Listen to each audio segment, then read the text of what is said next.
बातमी आहे नागपूरमधून। नागपूरमध्ये प्रशांत कोरटकर यांच्या घराबाहेर सकल मराठा संघटनेनं आंदोलन केलंय। इंद्रजित सावंत यांना धमकी दिल्याचा आरोप कोरटकर यांच्यावरती आहे। मराठा संघटना यावरती आक्रमक झाल्यात। इतिहास अभ्यासक इंद्रजित सावंतांना सोमवारी रात्री 12 वाजता फोनवरून जीवे मारण्याची धमकी देण्यात आली।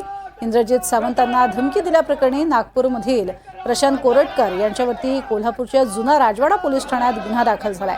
पोलिसांनी कोरटकर यांच्यावरती एकूण 6 कलमं लावलेली आहेत।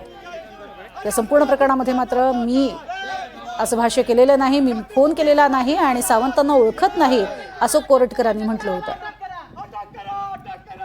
या संदर्भात आढावा घेतलाय आमचे प्रतिनिधी संजय तिवारी यांनी। नागपूर शहराच्या प्रोसेस हाऊसिंग सोसायटी परिसरात प्रशांत कोरटकर यांच्या निवासस्थानी पोलिसांचा कडक बंदोबस्त लावण्यात आलेला आहे।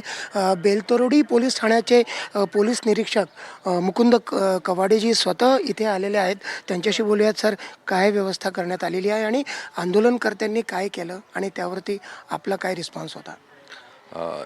काही वेळेपूर्वी आंदोलनकर्ते आलेले होते आणि त्यांच्या मागण्या होत्या की प्रशांत कोरटकर यांना अटक व्हायला पाहिजे।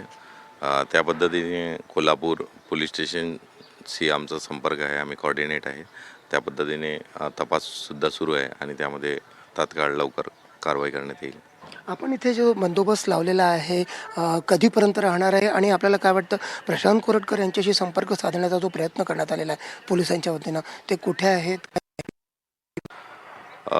ते त्यांचं स्विच ऑफ येत आहे आणि त्याचं सध्याचं लोकेशन माहिती नाही आहे कुठे, तर पण आणि फॅमिली दृष्टिकोनातून एक सुरक्षा हेतू बंदोबस्त लावण्यात आलेला आहे आणि पेट्रोलिंग सुरू आहे। आणि प्रशांत कोरटकर यांचा मोबाईल नंबर सध्या ऑफ येत आहे। आपल्या पोलीस ठाण्यामध्ये आंदोलनकर्ते पोहोचलेले आहेत, काय मागणी आहे आणि त्यांच्याशी काय बोलणं झालं आपलं? यामध्ये जे आंदोलनकर्ते आहेत यांना त्यामध्ये झालेल्या गुन्हा जो दाखल झालेला आहे त्यामध्ये त्वरित अटक करायला पाहिजे अशा त्यांच्या मागण्या आहेत।